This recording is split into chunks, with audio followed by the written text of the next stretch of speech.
Buat kalian yang mau mensupport channel ini dengan donasi, atau emang sekedar mau beli mimin kopi, kalian bisa pilih antara Super Thanks atau Saweria. Gue sih nggak masalah kalian pilih yang mana. Cuma kalau bisa, lewat Saweria aja. Soalnya kalau YouTube, potongannya gede, 30%. Kalau Saweria, cuma 5%. Untuk link Saweria, kalian bisa klik aja di atas kanan nih. Atau bisa cek di kolom deskripsi.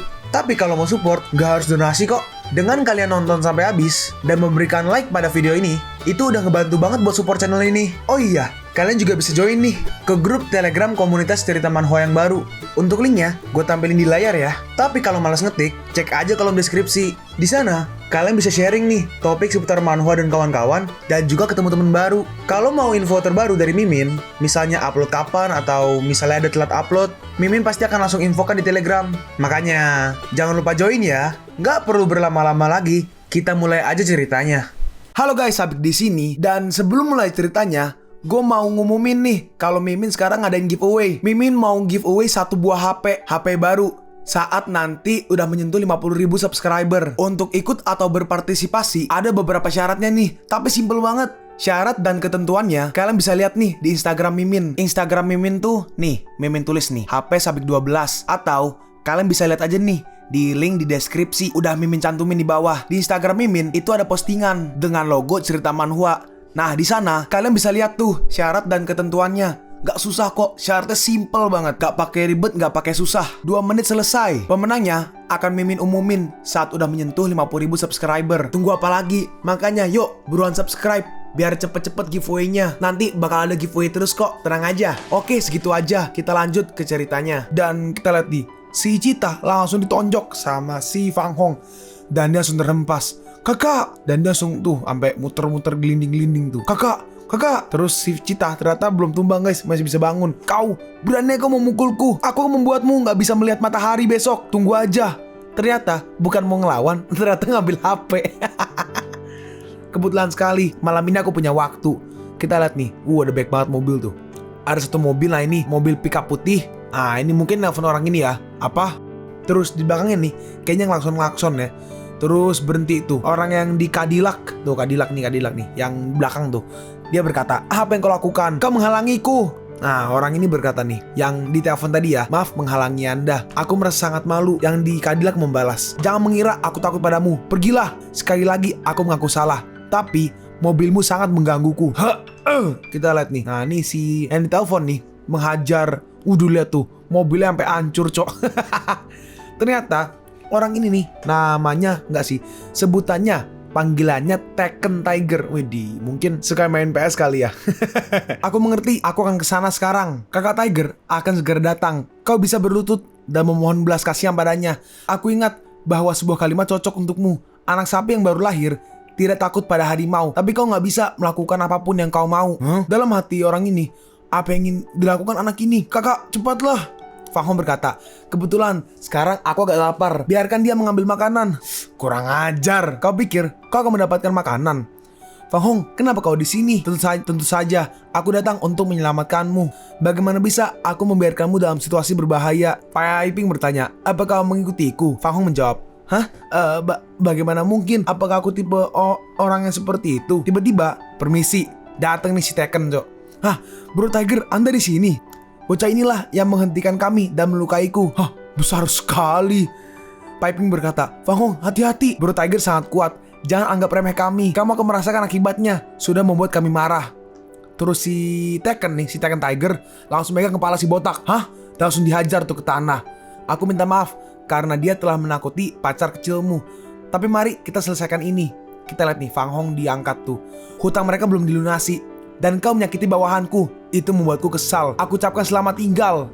Fang Hong membalas nih, sama-sama. Kita lihat nih, si Tekken nih langsung menyerang Fang Hong. Dan Fang Hong langsung terhempas mundur tuh. Aku pernah merobohkan seekor sapi dengan satu pukulan. Aku khawatir kau harus menghabiskan sisa hidupmu di tempat tidur di masa depan. Maaf, aku gak suka tidur larut malam. Dan aku takut ada begitu banyak hal setiap hari sehingga aku gak bisa melakukan apa yang aku inginkan. Dalam hati si Tekken Tiger, bagaimana mungkin? Nah, ini Fang Hong jadi nggak tumbang ya, dihajar sama Tekken Tiger secara langsung. pukulanmu sangat lemah. Dalam hati Fang Hong, sakit, kekuatan orang ini emang kuat, tetapi aku sudah terlalu banyak menggunakan kekuatanku hari ini. Jika aku meneruskannya, aku khawatir aku gak bisa menahan pukulannya. Bocah ini sangat kuat, dia masih bisa berdiri. Hahaha, menarik. Nah, hanya ada segelintir orang yang bisa menahan pukulanku dan masih bisa berdiri. Orang yang paling aku sukai adalah orang-orang berbakat. Aku menghargaimu. Kalau kau bergabung dengan kami, aku akan melunaskan hutangnya. Ini juga memungkinkanmu untuk menghasilkan lebih banyak uang. Bro Tiger beneran mengajak anak itu secara langsung. Dia bahkan gak butuh uang, hanya orang bodoh yang menolaknya. Aku menolak. Dia bahkan tidak memikirkannya. Dasar bocah bodoh. Aku udah gak tahan lagi. Bro Tiger, bunuh dia. Terus nih si Tekken Tiger diem nih. Bro Tiger loh, nah nangis. Bro Tiger benar-benar menangis. Jadi ini rasanya ditolak benar-benar menyakitkan. Pertama, kau berutang uang padaku. Kedua, kau menahan pukulanku. Ketiga, kau menyakiti hatiku. Ini salahmu. Aku tidak akan membiarkanmu pergi. Aku menolak. Kau akan merasakan akibatnya. Kita lihat nih, si Tekken Tiger maju nih. Tapi Fang Hong langsung mencoba menghindar nih. Wush gitu kan. Kau lambat nak. Tapi Fang Hong masih kena nih pukulannya. Dan Fang Hong terhempas mundur lagi tuh. Pukulan kedua. Sakit. Terus Fang Hong berdiri lagi. Dia berdiri lagi. Benar-benar menakjubkan. Sayang sekali kau tidak ingin bergabung denganku. Hanya 2 pukulan. Aku masih akan berdiri di sini. Bahkan jika kau memukul 100 pukulan lainnya. Kalau kau bisa menahan 100 pukulanku dan masih belum jatuh, maka aku mengaku kalah. Kau harus memegang kata-katamu. Kita lihat nih. Si Tekken Tiger menyerang lagi nih. Tapi Fang Hong berhasil menahannya hanya dengan 1 jari. Dalam hati orang ini, apa? Dia memblokir serangan itu hanya dengan 1 jari. Terus tangannya dua leto itu. Kau, apa yang kau lakukan pada lenganku? Fang Hong menjawab, dalam masalah pukulan kau hebat, tapi aku terbaik dalam pengobatan tradisional. Aku memahami tubuhmu lebih baik daripada dirimu sendiri. Kau akan merasakan tubuhmu jadi lebih lemah dan semakin lemah. Kita lihat nih, dia berlutut. Fang Hong melanjutkan, dan yang bisa kau lakukan hanyalah memohon belas kasihan. Ada apa dengan tanganku? Aku sebenarnya... Tunggu, aku bahkan gak bisa merasakan keberadaan tanganku. Dari dulu, ini flashback dikit ya. Dari dulu, aku selalu bertarung di kota ini. Tanganku dipenuhi dengan darah musuhku. Itu seperti pelindungku. Aku mengalahkan musuh satu demi satu. Aku gak pernah berpikir akan kehilangan tanganku. Apa yang kau lakukan pada tanganku? Sebenarnya sangat sederhana. Ketika kau memukulku dengan tanganmu, aku memotong titik akupunturmu. Kemudian, tanganmu akan kehilangan kekuatan untuk sementara waktu. Kau terlalu berlebihan. Dalam hati Fang Hong, pria aneh. Enggak, kau tidak akan mengerti apa artinya hidup tanpa itu. Itu adalah martabat terakhirku. Si Tekken Tiger berkata, bunuh aja aku. Apa gunanya aku hidup tanpa tanganku? Aku kalah. Maaf, aku menolak. Harus kukatakan bahwa aku semakin tertarik padamu. Aku menantikan kekuatan sejatimu. Meski aku kalah, tapi aku penasaran seberapa kuat dirimu. Bagaimana kalau kita bertarung lagi ketika aku pulih? Aku siap kapan aja. Oke, kalau begitu aku Wang Hu. Oke, Tekken Tiger namanya Wang Hu ya guys. Wang Hu. Karena kau sudah menyebutkan namamu, aku juga akan memberitahumu. Aku Fang Hong. Wang Hu berkata, apa yang kalian lakukan? Cepat bantu aku. Nah, dan sampai ini juga berutang uang. Piping, apa yang terjadi? Apa kau sedang dalam masalah? Ini bukan masalahku. Bukan kita yang berutang uang. Itu binatang yang baru aja kau tendang itu. Dulu, kita gak punya uang dan dia bertemu dengan kami. Gak tahu malu. Sampai sekarang, aku gak takut menceritakan masa lalu. Ping, jangan katakan itu. Bu, aku akhirnya mengerti kenapa kau tidak mau ikut denganku waktu itu. Bagiku, kau telah melakukan banyak hal. Meskipun sekarang terluka, cepat atau lambat akan sembuh. Biarkan aku yang melindungimu. Ping, aku harus melakukan beberapa hal yang tidak sempat aku lakukan saat aku masih kecil. Oke, aku udah selesai bicaranya. Fang Hong, aku harap kau tidak membenciku karena seperti ini. Terus masuk dalam sebuah kamar nih. Fang Hong berkata, bajingan ini, aku akan membunuhnya sekarang. Piping merespon, Fang Hong, jangan lakukan itu. Saudara Fang Hong, sekarang masalahnya udah jelas. Biar aku yang mengurus sisanya. Lagi pula, berurusan dengan orang seperti dia, kami ahlinya. Aku sangat menyesal atas apa yang terjadi sebelumnya. Akulah yang salah. Bro Tiger bahkan berinisiatif untuk meminta maaf padanya. Aku gak tahu kenapa, tiba-tiba aku merasa sangat tersentuh. Iya, Bro Tiger adalah pria sejati. Yaudah, ayo pergi. Aku harap kau tidak akan melupakan perjanjian kita. Nih Fang Hong berkata nih, tunggu sebentar, biarkan orang ini tinggal di sini. Aku masih punya urusan dengannya. Sampai seperti dia, kau bisa melakukan apa aja kepadanya. Sama tinggal. Baiklah, Piping berkata, Fang Hong, kenapa kamu selalu menghadapi bahaya? Aku benar-benar gak tahu bagaimana harus berterima kasih. Fang Hong merespon, apa yang kau katakan itu hanya hal sepele. Ibunya berkata nih, terima kasih banyak. Apakah namamu Fang Hong?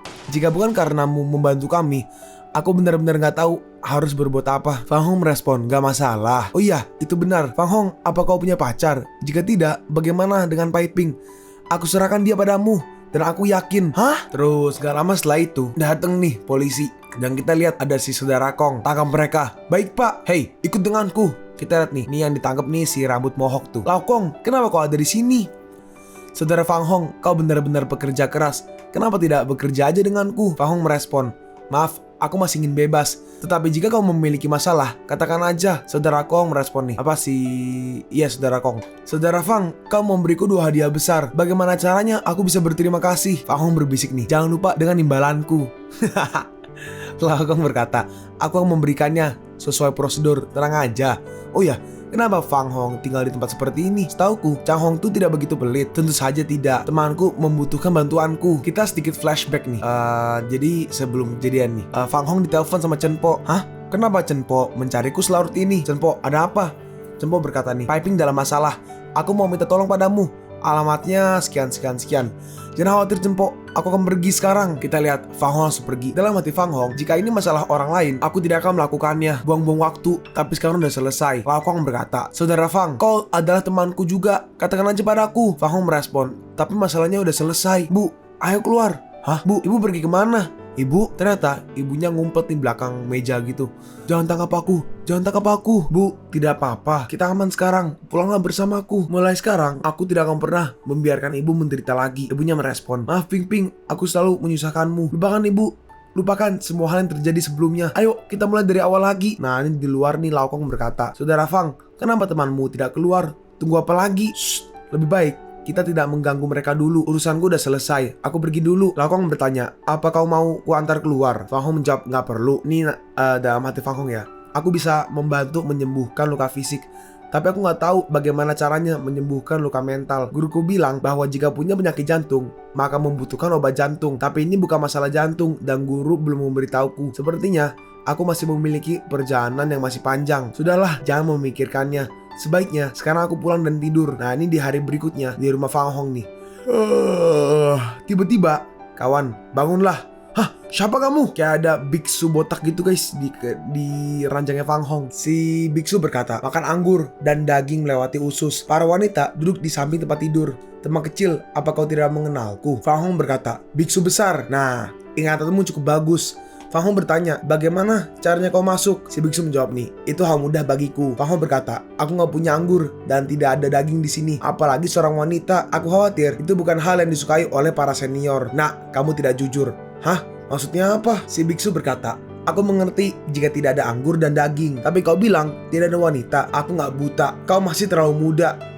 Seorang wanita seperti anggur yang berkualitas, punya keahlian memasak dan sangat lembut. Tidak ada hal yang lebih menyenangkan dari seorang wanita. Orang sepertimu tidak akan memahaminya. Dalam hati Fang Hong, sayang sekali kepala biara Shaolin tidak ada di sini. Jika dia ada di sini, mungkin dia akan berteriak dan membunuhnya karena tidak taat dan mempermalukan sekte. Fang Hong bertanya, senior, apakah kau kabur atau guru Kuil terlalu menawan? Kapan kau menjadi tertarik pada wanita? Si biksu menjawab, lupakan aja. Aku tidak akan memberitahumu. Itu seperti memainkan piano untuk seekor sapi. Mari kita bicara tentang bisnis saja. Hah? Bisnis? Iya. Si biksu melanjutkan, guru menyuruhku untuk menyampaikan sesuatu padamu. Fang Hong berkata, guru, senior, cepat lanjutkan. Biksu menjelaskan nih, angin bergerak, awan bergerak, dan hatimu tidak bergerak. Pisau bergerak, pedang bergerak. Apakah kau bergerak atau enggak? Apakah kau mengerti? Dalam hati Fang Hong, situasinya bergerak dan pedangnya bergerak. Sepertinya segalanya tidak sesederhana dari yang aku pikirkan. Junior mengerti, si biksu berkata nih. Bagus, kalau kau mengerti. Sekarang aku sudah menyampaikannya padamu. Hal yang harus kau lakukan selanjutnya adalah menjaga dirimu sendiri. Aku pergi mencari seorang gadis senior.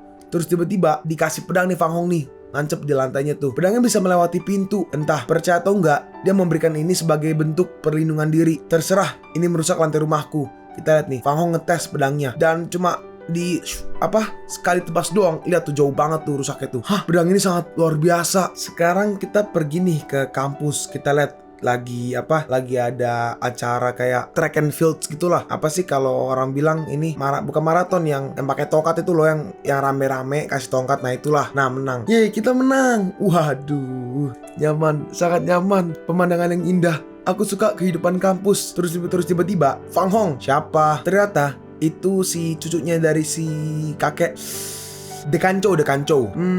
Beruang. Fang Hong, dasar mesum. Fang Hong membalas, "Hei, kau sendiri yang di atasku. Siapa suruh kau berdiri di sana?" Terus Fang Hong berdiri nih. "Untuk apa kau mencariku?" Kakek bilang, "Hari ini ingin mengajakmu makan malam di rumah." "Makan?" Fang Hong bertanya, "Ada apa dengan pria tua ini? Bukankah dia masih ingin aku menjadi murid?" Cucunya merespon nih, "Aku nggak tahu. Aku hanya menyampaikan pesannya." Kakek bilang, "Kau harus datang. Itu aja. Sampai jumpa." Dasar mesum. Dalam hati Fang Hong, "Aku tidak melakukan apa-apa." Terus sekarang kita pergi nih ke kediaman Chow Yu Chai. Kita lihat di situ ada 3 orang tuh. Yang tengah Dekan Chow, yang kiri Chiang Hesen, yang kanan yang berkumis ini Li Wei Tang. Chiang Hesen berkata, "Chow, aku mendengar bahwa kau baru aja ditolak oleh orang-orang muda. Chow, kita udah berteman lama selama beberapa dekade. Gak ada yang salah dengan ini. Menceritakan kisah menarik semacam ini untuk membuat semua orang bersenang-senang. Chow, jangan diam aja. Beritahulah pada kami. BTW, pria muda yang kau rekomendasikan padaku itu, apakah pria muda itu yang menolakmu? Ditolak dan direkomendasikan. Chow, ini bukan gayamu. Hah? Tunggu seseorang datang dan lihatlah sendiri." Kita lihat nih, si Fang Hong sampai nih di tempatnya Chow Yu Chai. "Keluargamu benar-benar luar biasa. Ya udah cepat, kakek sudah menunggu. Kakek, Fang Hong ada di sini." Nah, ini Fang Hong sampai. Ini si Hesem berkata, "Chow tua, siapa orang yang ingin kau rekomendasikan padaku? Dia terlalu muda kan?" Chow merespon nih Dekan Chow merespon, "Apa kau gak percaya? Anak ini bisa melakukan pengobatan." Wei Tang berkata, Li Wei Tang yang kumis ya, Li Wei Tang, "Tidak masalah. Hesen, ini salahmu. Setelah hidup bertahun-tahun, bagaimana bisa kamu memandang sebelah mata anak muda sekarang? Kita memiliki sumber daya yang besar dan tidak ada banyak orang asing. Bagi orang-orang ini, kita hanyalah orang tua yang hanya menunggu kematian. Gak ada salahnya, percaya dengan dia. Aku lihat wajahnya masih polos dan bisa mendapatkan kepercayaan Chow. Pasti ada sesuatu yang istimewa padanya. Jangan khawatir, kita lihat aja." Terus si cucu berkata nih, "Halo, kakek Li, kakek Chiang, kakek terlihat baik. Hoho, garis kecil ini semakin manis saja." Wei Tang menambahkan nih, "Apakah kau punya pacar? Atau apakah aku perlu untuk memperkenalkanmu kepada beberapa ahli pengobatan Cina yang paling terkenal?" Kakek Li, mulai lagi. Tiba-tiba, gawat, ada masalah besar. Cepat dan lihatlah. "Nyonya tua, ada apa?" Tong Tong mengalami kecelakaan." "Hah? Tong Tong?" Dalam hati Fang Hong, tubuhnya, apa yang terjadi? Kita lihat nih. Nah, ini berarti namanya Tong Tong ya. Nah, ternyata di kakinya ada seperti kayak kelabang lipan gitu tuh. Nah, dia kesakitan banget. "Hah? Lipan?" Wei Tang berkata, "Tidak seorang pun boleh mendekat. Kalau kalian perhatikan, itu adalah lipan raksasa. Itu lipan paling beracun. Kita harus memikirkan cara. Sabar, aku sedang memikirkannya." Kita lihat nih, lipannya masih gigit terus tuh. "Apa yang kau lakukan? Cepat, selamatkan cucuku." Nih si Hesem berkata, "Meskipun kami adalah dokter, kami bukan ahli dalam bidang ini. Dan kami gak berani mengacau. Serahkan aja padaku." Fang Hong, kita lihat nih. Seperti biasa, Fang Hong ngeluarin jarumnya. "Hah? Nak, apa yang akan kau lakukan? Jangan mengacau." Kita lihat nih, si lipannya, nah ini dilempar sama jarum tuh. Dan jarumnya berhasil nih menancap di lipan-lipannya beberapa biji. Dan lipannya langsung tumbang, langsung mati tuh. "Hah? Jarum perak?" Terus Xiao ke Tong Tong, terus ngambil batu yang itu tuh, batu yang racun kemarin tuh loh. Nah, itu adalah, terus dimasukin ke mulutnya. Terus di tok. Dan racunnya keluar tuh. Tepat waktu. Untungnya aku membawa tanduk ular. Dalam hati si cucu, apa yang dilakukan Fang Hong barusan? Hesem berkata, "Apa kau baru aja melihat? Lauli, apa yang ada di tangannya? Katakan, beritahu aku." Dia sudah tidak apa-apa, tapi demi keselamatannya, bawa dia ke rumah sakit. Si nyonya berkata nih, "Apakah Tong Tong baik-baik aja?" Fang Hong menjawab, "Yakinlah dia akan baik-baik aja." "Hei, bukankah kalian dokter? Tapi kalian gak bisa menyelamatkannya." Si Wei Tang berkata, "Tapi kami gak ahli di bidang ini." Hesem menambahkan, "Benar, kami gak bisa menguasai semua bidang." Terus nih, kayak disiapin tempat makan ya. "Kemarilah, saatnya makan. Ayo makan bersama. Ini luar biasa, aku kebetulan lapar." "Hei, anak muda, bisakah batu hitam yang baru aja kau pakai itu kau pinjamkan pada kami? Maksudmu ini?" "Iya benar, nih ambillah, jangan dibuang." "Hah, ini adalah tulang badak yang legendaris. Meskipun aku belum pernah melihatnya, aku telah mendengarnya sedikit dari berita dan benar-benar terlihat seperti itu." "Kakek, tulang apa itu?" "Tulang badak dan tanduk ular juga dikatakan bisa menghilangkan racun." "Apa itu tanduk ular?" Tidak ada yang bisa mengatakan dengan jelas dari zaman kuno hingga saat ini. Nama tanduk ular kurang dikenal dan hampir gak ada yang menelitinya. Masalah tanduk ular sebenarnya melibatkan zoologi, pengobatan tradisional Tiongkok, dan budaya. Subjek yang sangat penting juga merupakan misteri abadi yang rumit dan memiliki makna penelitian ilmiah yang sangat penting. Ini adalah harta yang tak ternilai. Hesem berkata, "Bisakah kau meminjamkanku tanduk ular ini untuk beberapa hari?" Apapun syarat yang kau mau, sebutkan aja. Katakan. Wei Tang berkata, kau bilang kau nggak akan merebutnya dariku. Hazen membalas, aku yang mengatakannya terlebih dahulu. Nggak masalah, siapapun yang berbicara terlebih dahulu. Dalam hati Fang Hong, apa yang dilakukan kedua orang tua ini gak mungkin. Kalau begitu, kita gunakan cara ini. Akulah yang akan menentukannya. Oke, aku setuju denganmu.